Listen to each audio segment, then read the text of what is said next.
Hi, I'm Joel, and I'm going to show you our manual front disc brake conversion kit for 1957 to 68 full-size Fords.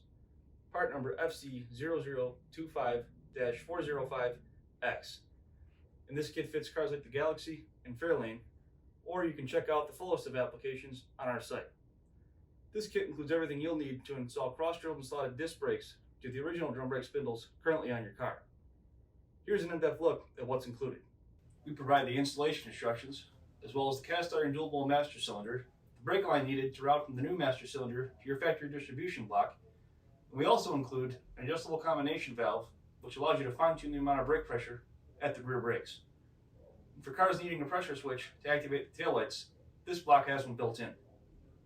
At the spindles, this kit uses our Max Grip XTS 11-inch rotors, as well as 4 piston calipers, which are zinc-plated and have stainless steel pistons.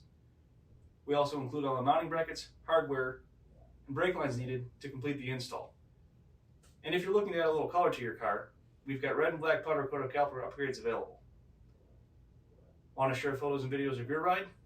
Like and follow us on Facebook and Instagram at Lead Brakes, and be sure to use #ForTheWidePedal.